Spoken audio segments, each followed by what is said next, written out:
તો મારે સામે બેઠો તો તમારા મોઢા જોવાય અને બધાને કોને સમજાય છે કોને નથી સમજાતું ખ્યાલ આવે, પણ આટલો મોટો ક્લાસ છે એટલે બધા સાથે વાત નહીં થઈ શકે, એટલે હું આ પેલો અહીંયા જે રેકોર્ડિંગ કરી લઈશ ને પછી તમારે જોવું હશે તો પછી પણ જોઈ શકાશે.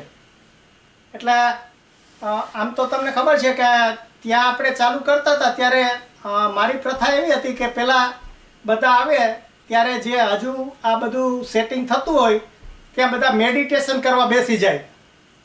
એટલે ખબર છે બધાને? કોઈ હતા પહેલાં મારા ક્લાસમાં?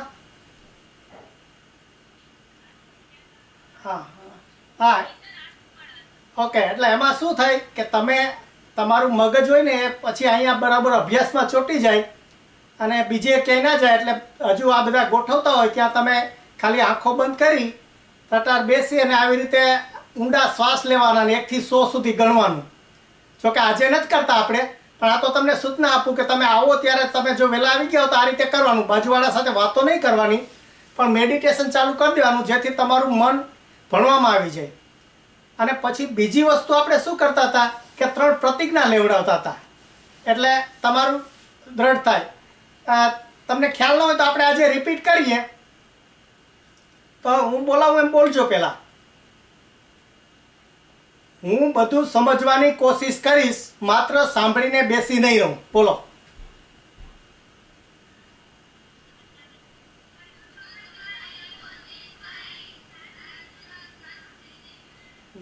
હું પ્રશ્નો પૂછીશ, શરમાઈશ નહીં, પૂછતા પંડિત થાય. પૂછતા પંડિત થાય. હું ખૂબ જ મહેનત કરીશ, આળસ નહીં કરું અને મારું ધ્યેય સિદ્ધ કરીશ. અને પછી તમારે વિચારવાનું કે તમારું ધ્યેય શું છે. ડૉક્ટર થવું, એન્જિનિયર થવું, વૈજ્ઞાનિક થવું. એટલે આટલી વસ્તુઓ આપણે પ્રાથમિક શરૂઆત કરવાની અને પછી બધાનું ધ્યાન 100% આપણે જે અહીંયા ભણાવીએ એમાં હોવું જોઈએ. વધારવો તો જરા. ઓકે. તો આજે આપણે પહેલા ચેપ્ટરથી જ ચાલુ કરીએ છીએ અને બને ત્યાં સુધી આપણે તમારી જે સેમિસ્ટરની પરીક્ષા આવે ત્યાં સુધીમાં બધા ચેપ્ટરનો આપણે પૂરું કરી લેશું. અને સાથે સાથે તમને હોમવર્ક પણ આપતા જશું અને હોમવર્કમાં દરેકને જુદું જુદું હશે. જે હોમવર્ક હશે દરેકને જુદા જુદા દાખલા હશે એટલે કોઈ એકબીજાની કોપી નહીં કરી શકે અને બધાને ગણવા જ પડશે. એટલે અમને ખબર પડે કે તમે કેટલું શીખ્યા છો. એટલે હવે હું શરૂઆત કરું છું. પહેલું પ્રકરણ છે આલેખનું. હવે આલેખ આપણે શા માટે શીખવો જોઈએ? આપણે હંમેશા મારો જે ક્લાસ છે ને એમાં પહેલાં શરૂઆત આમાંથી જ થશે કે આપણે જે કંઈ શીખીએ છીએ એ શા માટે. એટલે શા માટે ગ્રાફ આપણે શા માટે શીખવો જોઈએ? કોઈને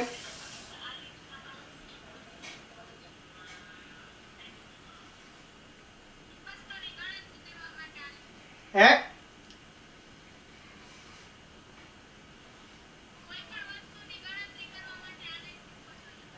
જો કે ગણતરી તો આપણે કરી શકીએ કે 25 + 25 કરવા હોય તો આપણે એમાં જ ગણતરી કરી શકીએ ને.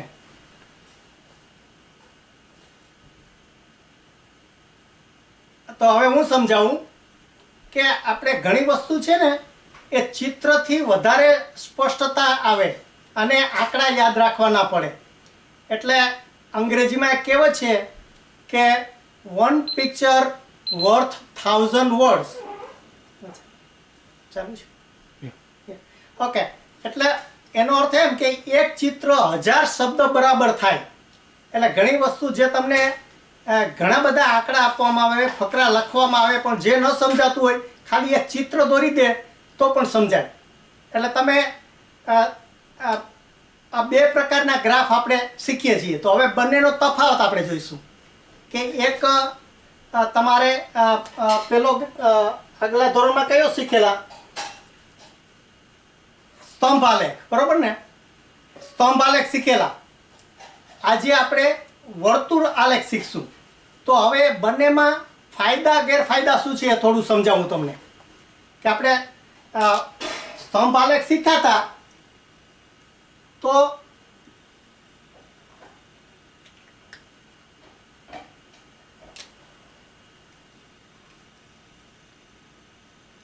તો સ્તંભ આલેખમાં શું થાય? ઓકે, હું તમને હવે મારું આ પેલા બોર્ડ તરફ બતાવીશ.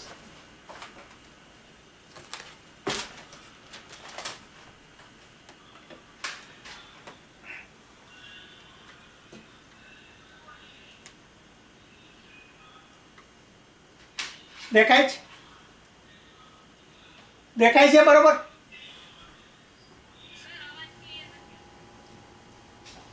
ઓકે, જો કે અવાજ તો તમારે ત્યાંથી વધારે, મતલબ કે લાઉડ સ્પીકરનો વધારે આવે છે, એટલે હવે આવે છે બરોબર?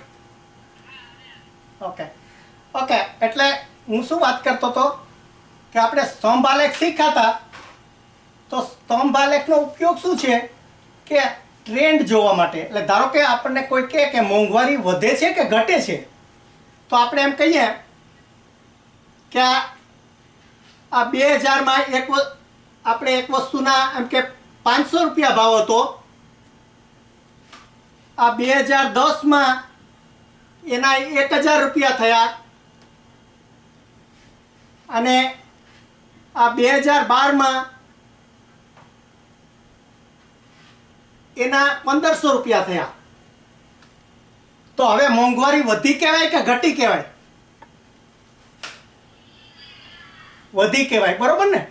એટલે આ તમે આ જે એના ગ્રાફ દોર્યો હોય, સ્તંભ ગ્રાફ, અને એને જોડી દો તો એ રીતે તમે એને સ્તંભથી તમે જે ટ્રેન્ડ, જેને કહેવાય ને ટ્રેન્ડથી તમે બતાવી શકો. હવે બીજો દાખલો આપું કે ધારો કે તમારે સ્કૂલ છે, કે સ્કૂલનું પરિણામ સારું આવે છે કે ખરાબ આવે છે, સુધરે છે કે નહીં, જો એમ પૂછ્યું હોય કે તમારે એમ કે અત્યારે 50 છોકરા છે, તો 50માંથી એમ કે 40 છોકરાઓ પાસ થયા હતા 2000માં. 2010માં આ 35 છોકરાઓ પાસ થયા હતા, અને 2012માં 30 છોકરાઓ પાસ થયા. તો હવે સ્કૂલનું પરિણામ સુધર્યું કહેવાય કે બગડ્યું કહેવાય? બગડ્યું કહેવાય, બરોબર ને? એટલે તમને આંકડા ભલે ના યાદ રહે, પણ આવી રીતે તમે એનો ટ્રેન્ડ નક્કી કરી શકો. આ એટલા માટે આપણે એને સ્તંભથી આપણે ગ્રાફ બતાવી શકીએ છીએ. હવે આજે આપણે શું શીખવાના છીએ કે જે પાઈ ચાર્ટ જેને કહેવાય. હવે પાઈ ચાર્ટનો ફાયદો શું? તો પાઈ ચાર્ટ એટલે વર્તુળ. આપણે આ જે વર્તુળ દોરીએ તો વર્તુળથી આપણે કેવી રીતે એના ફાયદા થાય કે ધારો કે થોડી વસ્તુ હું લખું. આપણે ધારો કે ઘર ખર્ચની વાત કરતા હોઈએ કે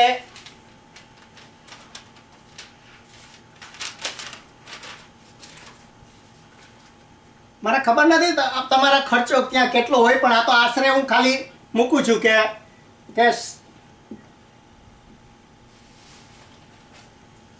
કે શાકભાજી છે. ધારો કે આ શાકભાજીના 500 રૂપિયા ખર્ચ થયું, પછી અનાજના 2000 ખર્ચ થયું, પછી કપડાનું 1000 ખર્ચ થયું, અને અભ્યાસનું એટલે તમારા સ્કૂલના ચોપડાનું બધું 500 રૂપિયા ખર્ચ થયું. તો હવે આમાં આપણે સરખામણી કરવી હોય કે વધુ ખર્ચ કેમાં થાય છે, ઓછું ખર્ચ કેમાં થાય છે, તો એવી વખતે આપણને શું પાઈ ચાર્ટ કામ લાગે. તો ધારો કે આ બધાનો સરવાળો કરીએ આપણે, તો 2 ને 3 ને 4000 થયા, બરોબર ને? હવે ગમે એટલી સંખ્યા હોય, આ તમને આ પાઈ ચાર્ટ છે એનો એક ફાયદો ખબર છે કે પાઈ ચાર્ટ હોય એમાં અંશ કેટલા થાય? આ એક લાઈન હોય એમાં આ ડિગ્રી, આ કેટલા ડિગ્રી? હા, ના 180 આ બાજુ અને 180 આ બાજુ ડિગ્રી, એટલે કુલ કેટલી ડિગ્રી થાય? તો વર્તુળમાં હંમેશા ડિગ્રી 360 થી વધુ થાય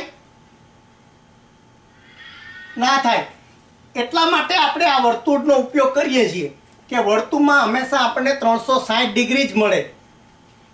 એટલે ગમે એટલી આઈટમ હોય, ધારો કે આપણો સરવાળો 4000 થયો, એને બદલે 4 લાખ હોય તો આપણે 4 લાખ શેમાં બતાવી શકીએ? એટલે પાઈમાં, એટલે એની ડિગ્રી કેટલી થાય? 360. દેખાય છે?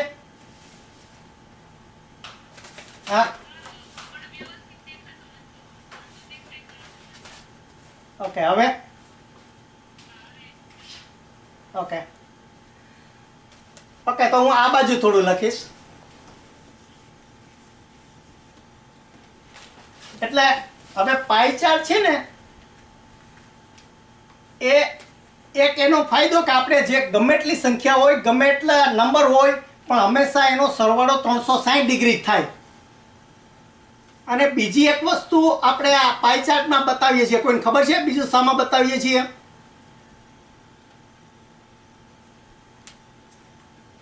આપણે ટકામાં બતાવીએ છીએ, ટકામાં.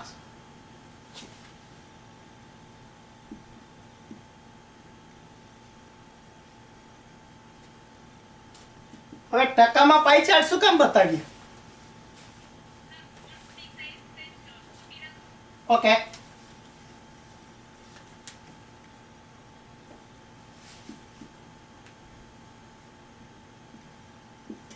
હવે દેખાય છે? હવે આ ટકા અને અંશ બે એવી વસ્તુ છે કે એના ટોટલ હંમેશા એક જ રહે છે. ટકા કેટલા હોઈ શકે? વધુમાં વધુ 100. અને અંશ કેટલા હોઈ શકે? વધુમાં વધુ 360. એટલે ભલે ગમે એટલા આંકડા હોય, નાના હોય કે મોટા હોય, પણ એનો સરવાળો જો આપણે ટકા કે અંશમાં ફેરવીએ તો શું આવે? એક જ સરખી સંખ્યા આવે, બરોબર ને? જો અંશમાં લઈએ તો 360 આવે અને ટકામાં લઈએ તો 100 આવે. એટલા માટે આપણે આનો ઉપયોગ કરીએ છીએ. એટલે આ જે 4000 છે, એ 4000 ને આપણે અંશમાં કહેવા હોય તો કેટલા કહેવાય? આ 4000 રૂપિયા છે, એને અંશ કેટલા કહેવાય? 360. અને આ 100% છે, એને રૂપિયા કેવા હોય તો કેટલા થાય? 4000, બરોબર ને? આટલી વસ્તુ આપણે ફિક્સ છે. એટલે આટલી વસ્તુ હંમેશા કહી શકીએ કે ભલે અહીંયા ગમે તે વસ્તુ આપી હોય, હંમેશા એનો ટોટલ સરવાળો એના 100% બરોબર થાય, અથવા તો 360 અંશ. હવે અંશ શું કામ લઈએ છીએ આપણે? આપણે જો ટકા થતા હોય તો અંશ શા માટે જરૂર પડે? અંશનો ઉપયોગ શું?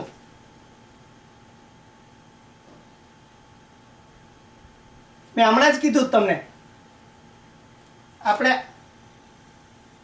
આ જે વર્તુળ દોરીએ, આપણે જો આ બધાને અંશમાં ફેરવી નાખીએ. પહેલા તો એ શીખો, આ બધાને ખબર છે, ધારો કે આ 360 અંશ 4000 છે. બંધ કરી દો.